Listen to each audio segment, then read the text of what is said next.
Hi, my name's Phil. I like talking about politics, and in this video, I'd like to discuss how Brexit appeared in the King's Speech in a way that perfectly describes the way I've been saying for a while that Labour would want to approach the issues, represents a major change in how we deal with standards in relation to the EU single market. It's incredibly boring, and as far as I can tell, the Brexiteers haven't even noticed it yet.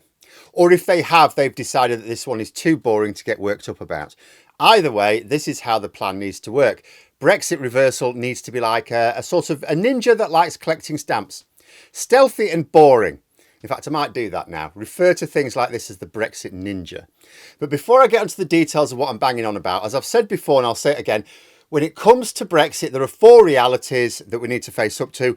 First, people in this country were badly burned by what amounted to a sort of Brexit civil war. Families and friendships literally broke up over it. The majority regret the decision to leave the EU, but they want a non-toxic way of dealing with it. Second, although rejoining the EU is my goal, it's not politically possible to even start the process yet. It's also not legally or politically possible to join the single market yet. Third, as long as the Conservatives continue to oppose crossing any of the really big lines and remain contenders to form the next government, the EU will not initiate any process.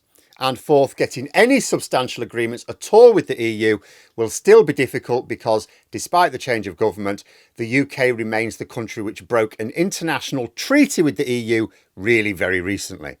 We've got good faith to deliver before we can expect much in return. Which is why actual trade experts have been saying for some time Labour's approach to Brexit is broadly right. This is not a reason not to keep pressure on, of course. In fact, it's a reason to put more pressure on. But make sure it's applied in the right places. The problems we have are the national debate, the failure of the media, and potentially the failure of the Conservative Party to recognise that they actually can change their mind about Brexit without losing credibility with the public if they are prepared to distance themselves from those directly responsible. Unfortunately, that's most of their senior players, so don't hold your breath. And Labour they've already shot out the gate, talking about all sorts of agreements they'd like with the EU, which sound ambitious to say the least. Put it this way, in a year's time, when we're talking about blockages in the moves to reverse Brexit, I don't think we're going to be talking about the UK government being a source of it. What Labour need to do, been saying for ages, work on very boring technical details behind the scenes. Too boring for the Express to froth at. Just quietly stamp out as many trade barriers as possible, whack-a-mole style. Only boring. Although whack-a-mole is fairly boring after a few. But then, something popped up in the King's Speech yesterday. Now, it's not what the focus is. If you like, look at the newspapers today. The only newspaper carrying any sort of Brexit-related news related to the King's Speech is the Times, and they're going on about migrants' returns deal. This one, only Brexit geeks are talking about, because everyone else seems to have missed it. I haven't even seen the usual suspects frothing about it on Twitter, although I imagine they'll latch onto it at some point. It's part of the Product Safety and Metrology Bill. Oh my goodness, that sounds dreadfully dull. Yeah, it is. Perfect place to start dealing with Brexit. Listen to this. This bill will enable us to make the sovereign choice to mirror or diverge from updated EU rules so that we can maintain high product safety while supporting businesses and economic growth. That is marvellous. They even crowbarred the word sovereign in there. Brilliant.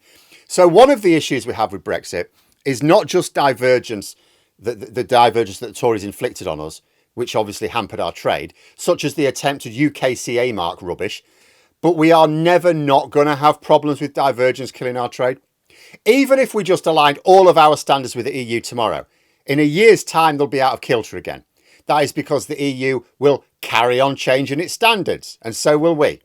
If we want to keep trade barriers down to a minimum until we're back in the single market, then we need a system whereby both the UK and the EU recognise one another's standards as equivalent. Doesn't have to have the exact same wording. Are they equivalent? And this is something we can do unilaterally without EU agreement. Yes, we need the EU to agree that our standards are equivalent, but we have the unilateral power to just make them equivalent, and the EU don't play silly buggers with political games with good faith partners. They don't need to. There's no party politics in the Commission. So whenever the EU changes some standards, this bill gives the government the power to decide whether to change our own to maintain equivalence. Now, the wording, of course, says those ministers could mirror or diverge from the EU standards.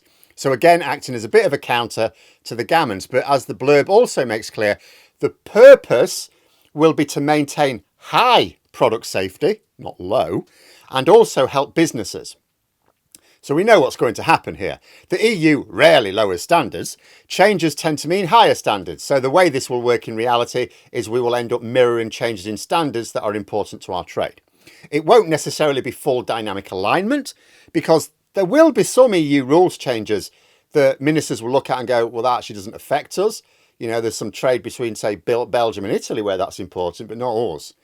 So it's not like we're just going to mirror every change the EU makes, but any change needed to maintain the lowest possible barriers to trade between Britain and the EU after this bill is passed can just be made on the quiet by a minister doing their very boring job in their very boring way. I'm yet to see anything about it in the Brexit media. Like, the Expressor's latest Brexit story is about how great Brexit is. The Telegraph's latest about how bad Brexit is. And the Daily Mail is actually reporting on the European Political Community Summit that we're hosting today in not actually negative terms. Not seeing any of them sounding the alarm on the fact the King has just announced that the government will be quietly aligning us with the EU from now on, instead of pursuing the madness of divergence in the belief that we can somehow use that to persuade Chile to buy a load of our shit. I have a feeling that the news on Brexit is going to be quite a lot more positive from now on. May not proceed as quickly as many of us would like, but it's all going in the right direction. But there we are. Those are my thoughts. If you enjoyed the video, please subscribe for further content and click the like button. You can also sign up for memberships if you'd like to support the channel further. Thanks for watching. Until next time, I'll see you later.